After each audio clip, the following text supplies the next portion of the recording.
Welcome back, and this time Will and I are kayaking 5 days around Scotland's Slate Isles, including Scarba, Corryvreckan, Jura's west side and the Garvellachs. This should have been a Jura Circumnavigation, but strong wind forecasts meant a change of plan. Days 1 and 2 would allow me to finally test my theory of crossing Corryvreckan without waiting for slack water. The Slate Isles lie off Scotland's west coast south of Oban, and the mighty Corryvreckan flows between the north end of Jura and Scarba. Day 1, leaving Glengarrisdale heading west, south of Shuna and Luing to Scarba, through Grey Dogs, south anti-clockwise, then across Corryvreckan to Glengarrisdale on Jura. Our alarms ringing in the dark ensured we were up for breakfast and kayaks packed just after dawn to maximise October's short daylight hours. Launching from Glengarrisdale just south of Croabh Haven, we headed out towards the southern tips of Shuna and Luing. Trip planning in this area is totally dependent on complex tides, and we were too late for the direct route through Corryvreckan to Jura's west side, as the strong flood stream had already started before daylight. So yeah, that's the tail end of Luing. Our journey would involve paddling further north to pass through Grey Dog's tidal race, then south around Scarba anti-clockwise.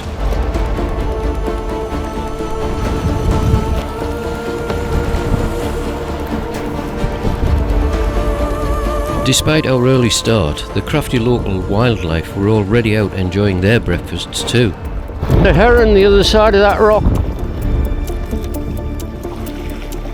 Rounding Luing's southern shore, we set a course across the Sound of Luing towards Kilmorey Lodge, with a large white house standing proud on Scarba's northeast corner.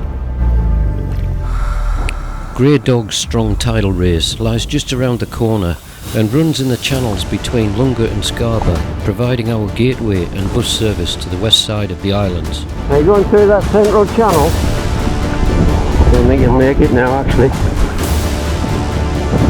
You can see the fall in the water, can't you? There's that pressure wave.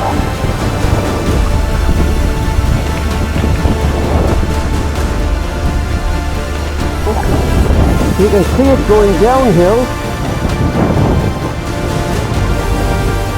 Here we go. Yeah. Deep underwater channels between the islands in the middle of the Sound split the strong tidal race to produce eddies, whirlpools and general turbulence.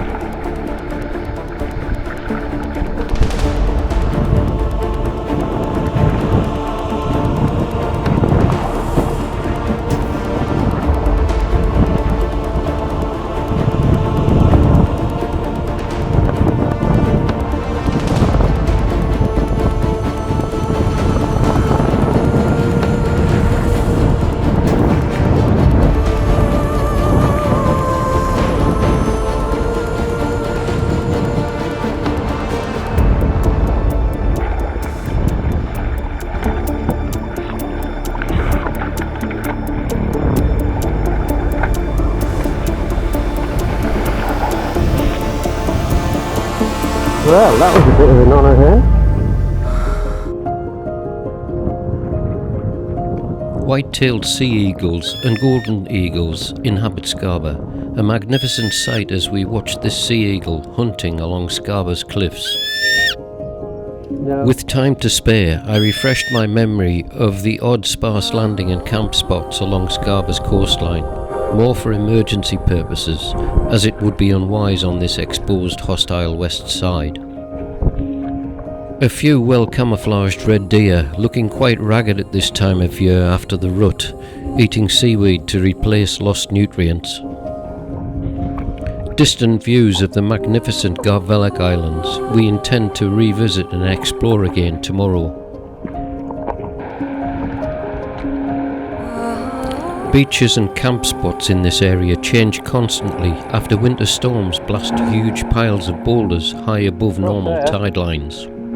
Maybe up behind that deer. The stag, yeah.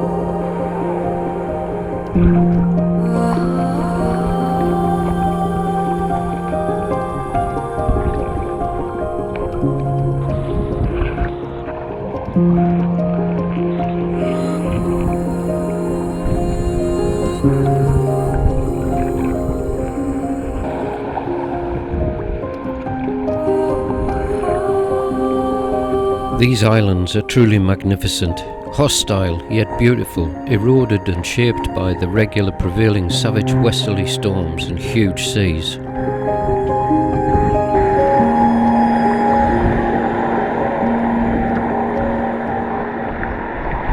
With plenty of time to spare, we stopped for an extended lunch. Time to soak up the beautiful views out to the west, Mull in the distance, and the Garvellach chain of islands about 4 or 5 miles away.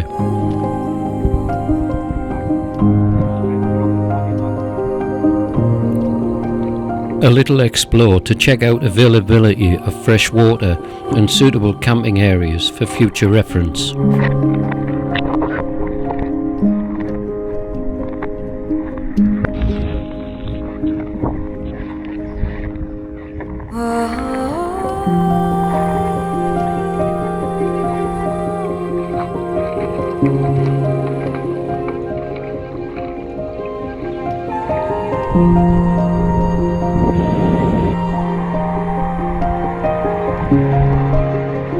Back in the boats now to paddle Scarba's southwestern section, entering Corryvreckan to test my strategy of crossing the race with a substantial flood stream still running hard.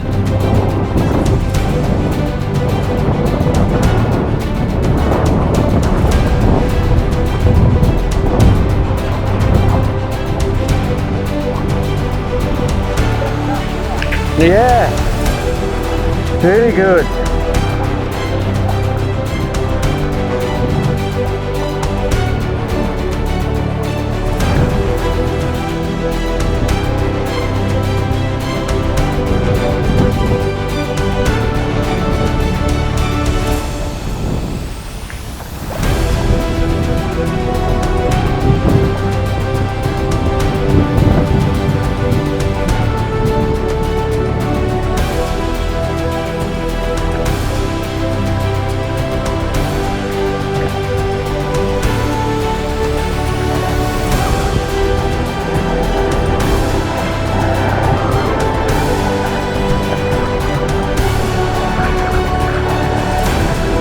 Yeah, I think that's wind driven.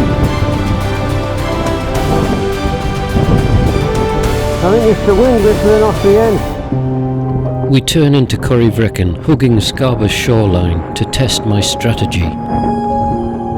Using the strong back eddy, marked in blue, takes us east almost to the headland short of the whirlpool and main overfalls area. From here we can view the race and overfalls before committing into the strong flood stream.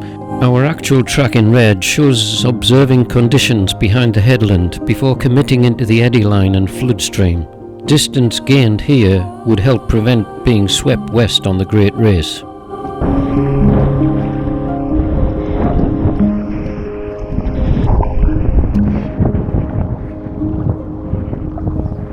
Approaching the headland doing 5 miles an hour in the back eddy. If we weren't happy, we'd still be able to paddle back to Scarba's west side and wait for things to subside. Despite gusting easterly winds, we were happy and could see there weren't any serious overfalls preventing a safe crossing to the south. I would say keep angling to your left now, Will. Decisions made, we headed across the eddy line, watching for any serious overfall areas or vertical eddy pulses that may catch us out.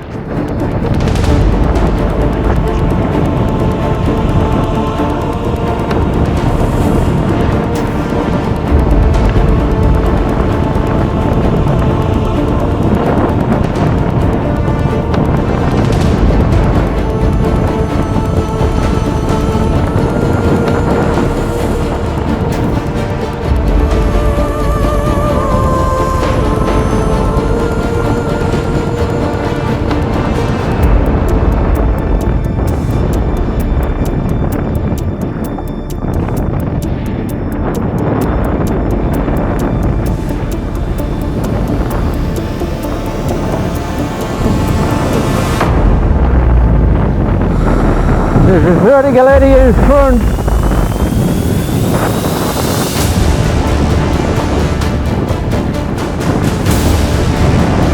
Here's the balloon coming.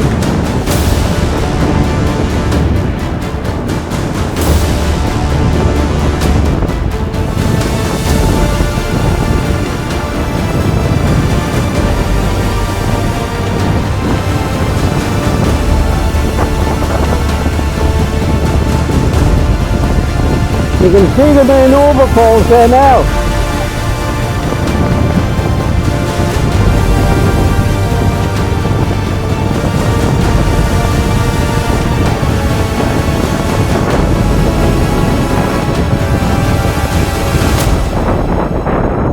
That shoreline's beautiful.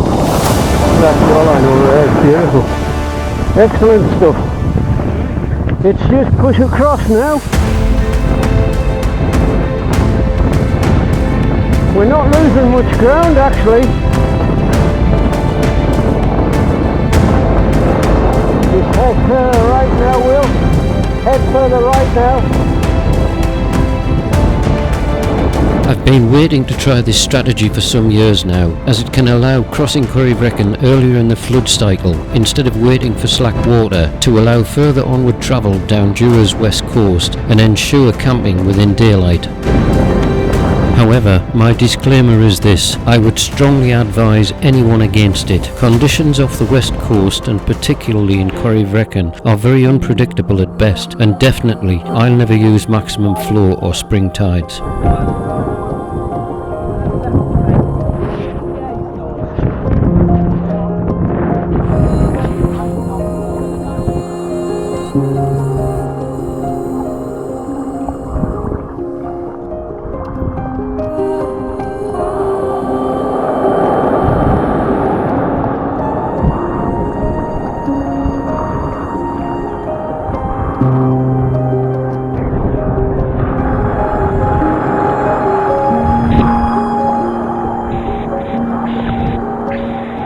Jura's west coast has a magic and majesty all of its own and draws me back time after time.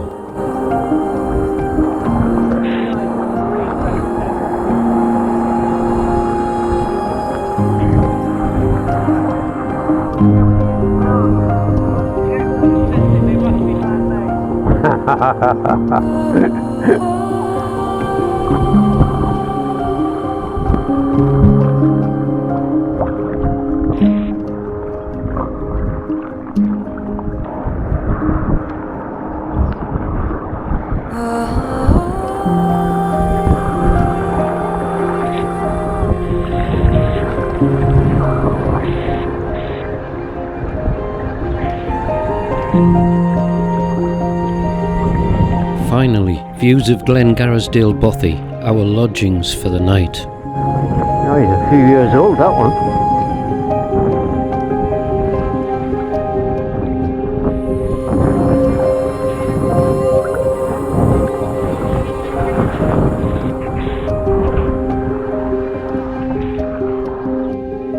An outstanding day's kayaking, and our GPS trace for the first day with just short of 16 miles covered. Not a huge distance, but certainly a very fulfilling one. Lots of wildlife, beautiful scenery, fast tide races, and my theory put to the test. Brilliant day.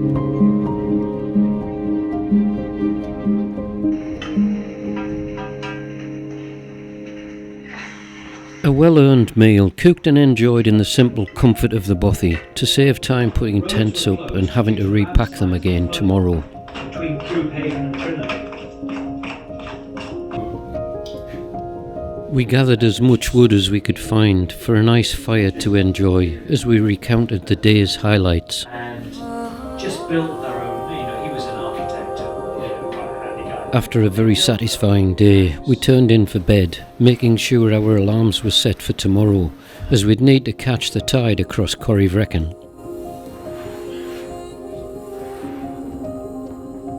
Was it really that time already? I must have slept really well.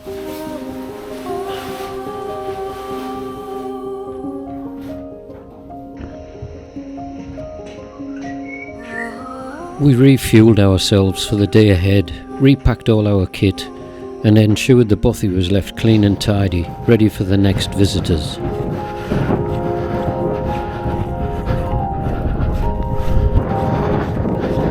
I'd forgotten getting the boats down. Today's plan: paddle up Jura, across Corryvreckan to Scarba, then 5 mile northwesterly crossing to the Garvellachs, up their west side, and then across to Belnehue, over to Fladda and back to Belnehue.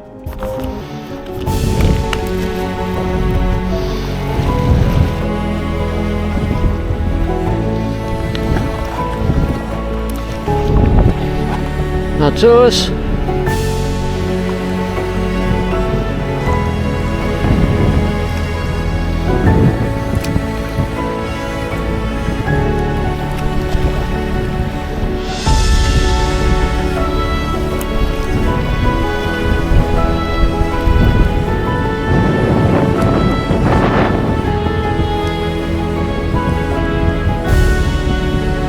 Making our way north back up Jura's impressive west coast, we were awarded fine views north and westward despite a grey overcast sky. The Garvellachs are looking lovely.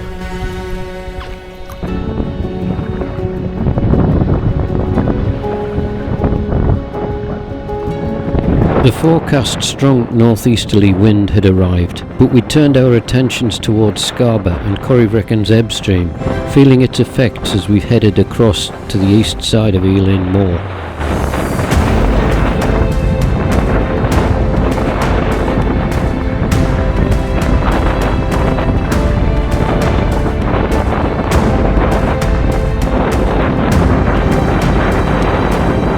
Once out in the main flow, this morning's crossing was more straightforward as we used the last of the ebb stream. Doing 5 knots and we're going straight across.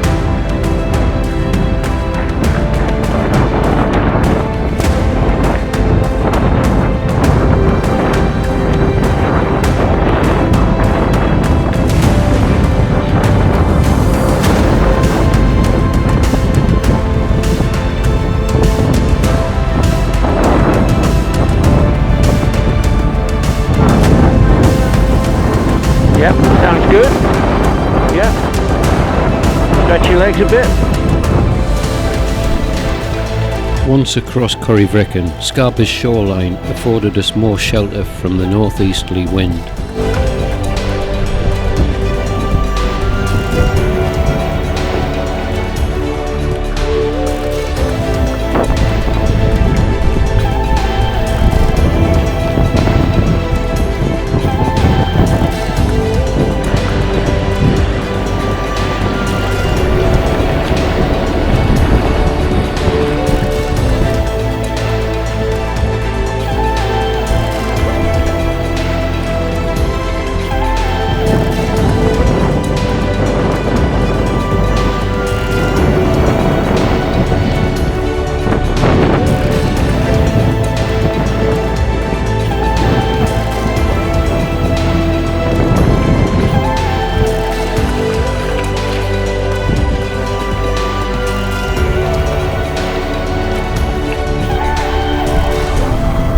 We called in to yesterday's lunch stop for a quick comfort break, then started our crossing northwest to the Garvellachs.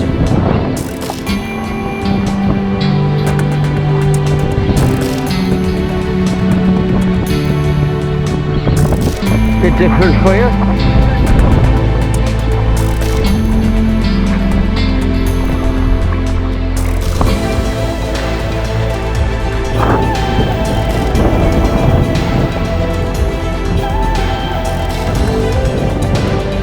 We gave a wave to the fishermen who travelled through Corryvreckan behind us just after we'd made our crossing.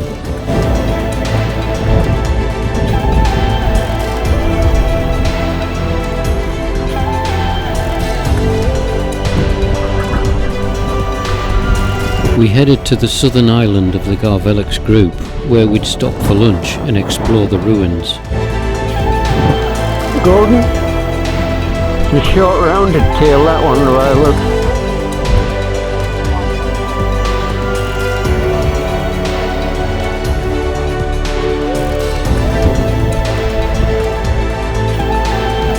Access to the island's single landing spot is just a narrow cleft in the rock with a boulder-strewn beach, once covered in shingle as I remember it. Although Will had been to the Garvellachs before, he'd never investigated the ruins of the old 9th century monastery, believed to have been originally established by Irish Saint Brendan in 542 AD. Golden eagles can be seen regularly around the Garvellachs. The corn drying kiln.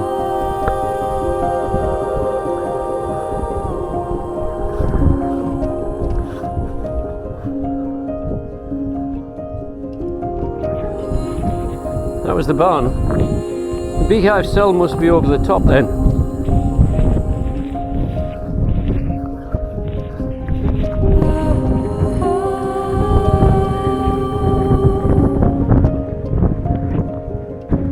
Oh yeah.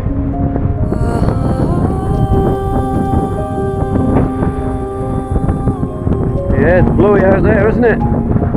A splendid little return visit to an island filled with lots of happy memories over the years for me.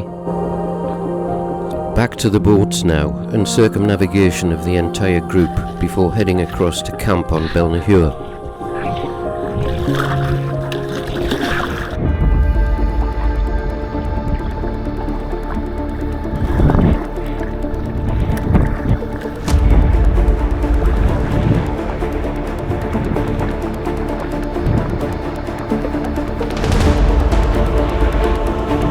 This exposed reef, marking the southernmost point, always kicks up some interesting wave breaks.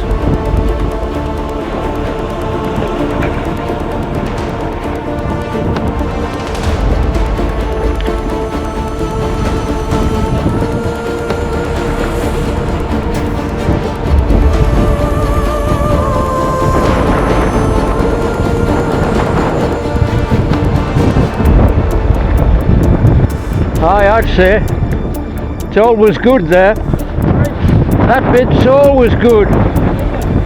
Yeah. There's a uniqueness to the rock colours in these cliffs, and on brighter days the afternoon sun lights the rock with a beautiful pink hue, something I've not seen anywhere else in the area.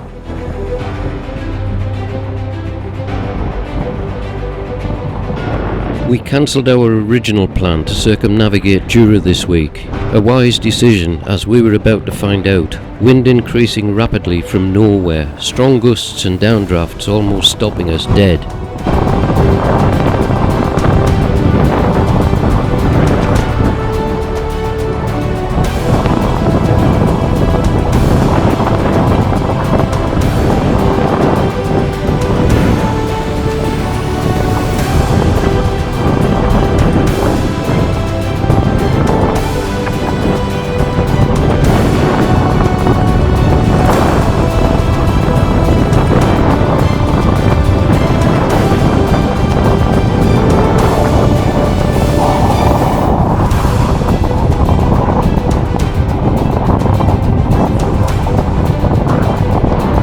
Rather than continue around the whole group, we searched for the gap south of the main island to approach the wind head-on, avoiding severe unpredictable gusts.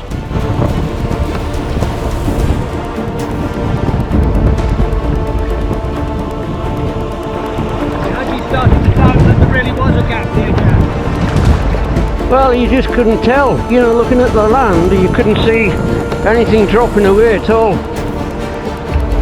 A slight ebb stream running between the islands could be felt just here. Something tells me that wind's eased back a bit. Is that something telling you you're born in optimism? Could be.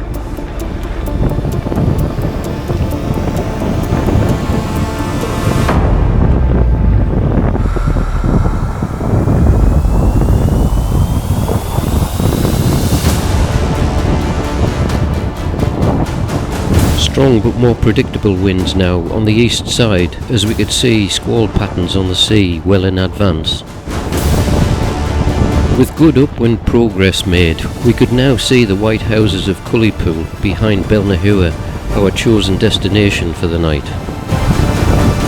To today's progress as we'd passed the Black Isle, the Fiolas, Lunga, Scarba and Jura in the distance, and now Fladda with its white sea wall, and the Garvellachs way behind us now.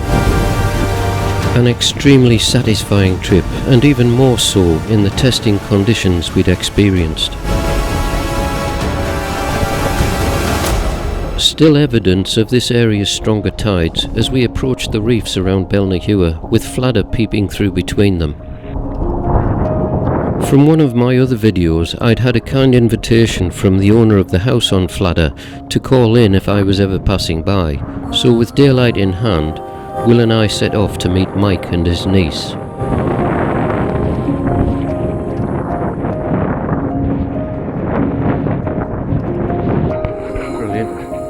A quick shot of the plaque. You've always got to do the plaque. Happy to meet us both, Mike kindly gave us both a fascinating tour of the old workshops and buildings once occupied by the lighthouse keepers. With a cup of tea and good chat, his hospitality was greatly received, but we stayed too long. Returning, we found the sea was now encroaching on our boats. Nearly. Very nearly.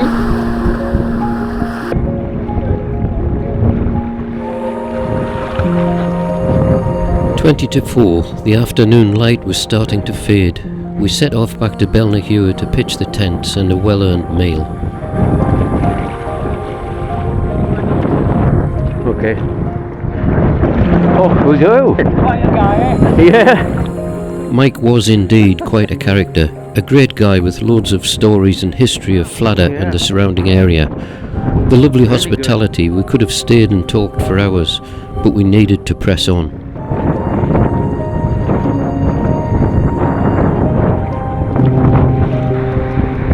We're in that really strong bit. I wasn't expecting it there when it was that strong. Reliving some of the day's highlights, this was the actual route we took. So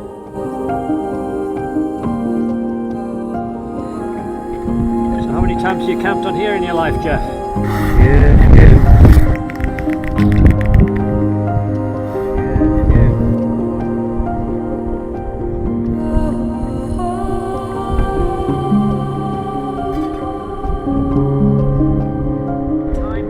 Cooking a well-earned meal with all the usual camping banter.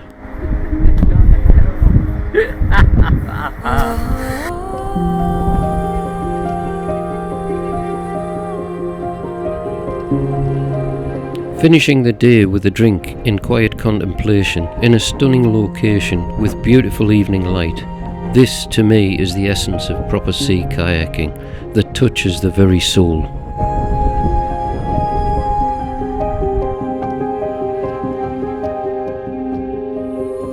Our GPS trace of a very full and satisfying day in challenging conditions.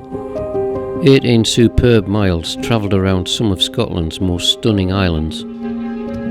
Stay tuned for more great adventures and stunning footage from this 5-day trip in part 2 coming soon. I hope you've enjoyed being with me on this adventure. Please hit the like and subscribe buttons and enjoy more of my videos by clicking on the thumbnails for recommended content. Thanks for watching.